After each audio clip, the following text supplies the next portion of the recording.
मेरे खास दोस्त ने मना कर दिया और बोला यार ये सब फालतू बातें मत करो, मेरे को ये सब नहीं करना। मैंने कहा आपको नहीं करना, अपने दोस्तों को बुला लो, मैं उनको बताता हूँ मैं जबलपुर से इलाहाबाद आया हूँ। यार इतनी उम्मीद में आया, इतने अच्छे दोस्त तुम मेरे। मेरी रिक्वेस्ट पे उसने 5 दोस्तों को बुलाया, उन 5 ने मना कर दिया। जहां मैं रहता था वहां लोगों ने मना कर दिया। मैं अपने खास मित्र के पास गया, उसने मना कर दिया, उसके मित्रों ने मना कर दिया। वहां पर लगा कि क्या मेरा निर्णय सही है। बहुत दुखी हो गया, आंखों से आंसू आने लगे, क्योंकि मैं बहुत उम्मीद से गया था उनके पास। जिससे बात करता था मना कर देता था। हर जगह रिजेक्शन रिजेक्शन रिजेक्शन रिजेक्शन मिलते थे। मेरा नाम सतीश बंदा, आप सब लोग जानते हैं। पिछले 20 साल से ट्रेनिंग इंडस्ट्री से जुड़ा हूं। मैं बात कर रहा था कि हमने जब डायरेक्ट सेलिंग स्टार्ट की, हम वर्ल्ड के number 1 direct selling education system में थे। और हमने जब लोग अपना प्रस्ताव रखते थे, प्रपोजल रखते थे, अपनी बात करते थे, वेलकम वेलकम, लोगों को बोलते थे कि आप भी अमीर बन सकते हो, आप भी हमारी कंपनी प्रोडक्ट ले लो, आप भी आगे बढ़ सकते हो। मैं नया नया था, मुझे बताना नहीं आता था। मुझे बहुत लोग रिजेक्शन देते थे, मेरे खास लोग मना कर देते थे, बोलते थे नहीं नहीं हमें आपकी चीज नहीं चाहिए, अरे हमें सुनना ही नहीं है। आप सोचिए, मैं पुरानी बात कर रहा हूँ, आज से 20 साल पहले। जब कोई नया होता है तो लोग उसको बहुत तकलीफ देते हैं और दुख देते हैं। तो ये तकलीफ, ये चैलेंज, ये हर्डल, ये बाधाएं इंसान को मजबूत करती है। जब मुझे सफलता नहीं मिली तो मुझे लगा यार, मेरा एक दोस्त रहता है इलाहाबाद, मेरा खास जिगरी है, मेरा उसके ऊपर बहुत सारा कर्ज है, मैंने उसको कई बार हेल्प की है। तो दुनिया में कोई जुड़े ना जुड़े, वो जरूर जुड़ेगा, और जुड़ेगा और बहुत सारे लोगों के साथ काम करेगा। मैं बड़ी उम्मीद से 5 दिन का रिजर्वेशन करा के इलाहाबाद गया। मैं जबलपुर का रहने वाला हूँ, और मैंने उसको बताया कि मैं इस कंपनी को कर रहा हूँ, ये कंपनी बहुत अच्छी है, इससे लाइफ चेंज हो जाएगी, आपको बहुत सारे प्रोडक्ट जो है अच्छे अच्छे मिलेंगे यूज करने के लिए, हेल्थ अच्छी होगी, और उसमें बहुत सारा पैसा बनाते हैं। लेकिन कहते हैं ना, दुखे पे बहुत दुखता है, और जब भी आप बहुत परेशान होते हैं तो हौसला तोड़ देती है, पर ये चुनौतियां आपको मजबूत करती हैं। मेरे खास दोस्त ने मना कर दिया और बोला यार ये सब फालतू बातें मत करो, मेरे को ये सब नहीं करना।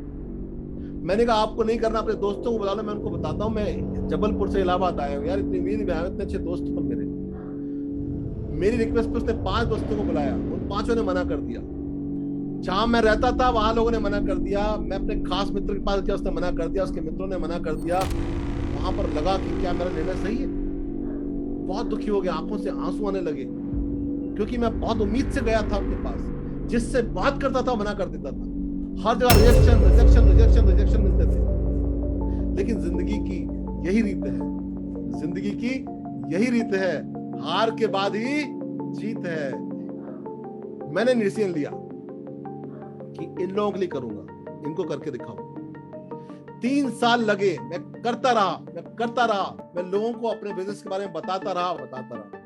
और 3 साल के बाद मैं एक अच्छे लेवल पर पहुंच गया, जहां पर मेरी इनकम महीने की लाखों रुपए होती थी, जहां पर कंपनी मुझे बोलने का पैसा देने लगी। वर्ल्ड की नंबर 1 कंपनी में मैं एक स्पीकर बन गया। मेरे 1 घंटे का लेक्चर 20,000 रुपए मिलने लगा। ये बात कर रहा हूं आज से कितने साल पहले की। उस जमाने में, आज से 10 साल पहले, मेरे बोलने का मुझे 20,000 मिलने लगा एक लेक्चर का। तो मुझसे कंपनी ने पूछा अब आप कहां जाना चाहते हैं, आप बताओ कहां के लिए ऑप्ट किया होगा, क्या बोला होगा। मैंने कहा सर मुझे इलाहाबाद जाना है। उसने जिसने यहां दिल दुखाया ना, उसके पास जाना है। कंपनी हवाई जहाज से जाने की व्यवस्था करती है, कंपनी 5 स्टार होटल में रोकती है। वहां के जो होस्ट होते हैं, स्पीकर होते हैं, शहर के लीडर होते हैं, वो 500-700 की तादाद में लोग इकट्ठे करते हैं जो सीखना चाहते हैं। वो 700 लोग जोरदार तालियां बजाते हैं आपके लिए। आप स्टेज पर आते हैं और अपनी बात कहते हैं। इसे सेमिनार बोलते हैं, BBS, बिजनेस बिल्डिंग सेमिनार।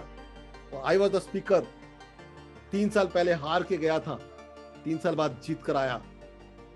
अपने दोस्त के पास गया, मैंने उससे बोला दोस्त तुम्हें याद है मैं कंपनी के तुम्हारे पास आया था 3 साल पहले। अरे बोले मुझे ऐसा नहीं सुनना, मुझे नहीं करना। और मैंने उससे बोला उसका सेमिनार है, एक बहुत अच्छे स्पीकर बाहर से आए हैं। बोले मुझे कोई सेमिनार अटेंड नहीं करना। लेकिन अंदर तो आग लगी थी। मैंने बोला तो एक बात सुन तो ले मेरे दोस्त, जिस सेमिनार की मैं बात कर रहा हूं उसको अटेंड करने का 1,000 रुपये मिलता। ऐसा था नहीं, लेकिन मैंने ऑफर दिया, क्योंकि मैं बताना चाहता था कि तुम्हारी वजह से इतनी आग लगी है कि आज मैं इतना सफल हूं। तो क्या बात कर रहे हैं? उसने बोला 1000 मिलता है। मैंने कहा हाँ। बोले तो मैं बाकी लोगों को ले आऊंगा। तो मैंने उन 5 को ले आओ, उनको भी 1000 रुपये मिलेगा सुनने का, तुम्हें भी मिलेगा, उन 5 को मिलेगा। जब वो सारे के सारे बैठे सेमिनार में और मैं वहां से गायब हो गया, 500-700 लोगों की भीड़, लोग खड़े होकर तालियां बजा रहे हैं। वहां के होस्ट बोल रहे हैं ऐसे नहीं आएंगे आज के स्पीकर, फूल फेंक रहे हैं, माला पहना रहे हैं। और उसके बाद वो अनाउंस करते हैं, help me welcome on the stage Satish and Vanna Batra from Jabalpur. आपकी लाइफ को कर रहे हैं। और वो समय था जब मेरी आंखों में चमक आ गई और मेरे वो दोस्त 5 के 5 पीछे सीट में बैठ के हैरान हो गए कि अरे इनको तो मैंने मना किया था, काम चलता नहीं है। इतने सफल है इस शहर में, मैं अगर 700 लोग इकट्ठे करना चाहूँ तो नहीं कर सकता। ये 700 लोग इनको सुनने के लिए आए हैं। फिर मैंने जो चमत्कार किया उसको दुनिया ने देखा। मैंने बोला कि क्या आप जानना चाहते हैं मेरी सफलता का राज, कि मैं इतना सफल कैसे हुआ? तो सब बोले यस। तो मैंने कहा वो 5 दोस्त मेरे पीछे बैठे हैं, खड़े हो जाइए, अपनी अपनी सीट पे खड़े हो जाइए। तो लाल शर्ट पहने हुए मेरा दोस्त आज मुझे याद आता है। जब मैंने उसको खड़ा किया, मैंने बताया ये व्यक्ति हैं, ये इनकी वजह से मैं कामयाब हुआ हूँ, इनकी वजह से मैं सफल हुआ हूँ। उनकी आंखों में जो चमक दिख रही थी मुझे, उससे मेरा पैसा वसूल हो गया। The biggest revenge in the world is massive success. The biggest revenge in the world is massive success. इस दुनिया में अगर आपको कामयाब होना है, अगर इस दुनिया में आपको छाना है, इस दुनिया को दिखाना है, तो आसमां को धरती पे लाने वाला चाहिए, झुकती है दुनिया झुकाने वाला चाहिए। You can do it. किसी से लड़ने की जरूरत नहीं है, अपने आप को प्रूव करने की जरूरत है। और ये इंडस्ट्री आपके लिए है, आप दुनिया को प्रूव कर सकते हैं, आप क्या कर सकते हैं।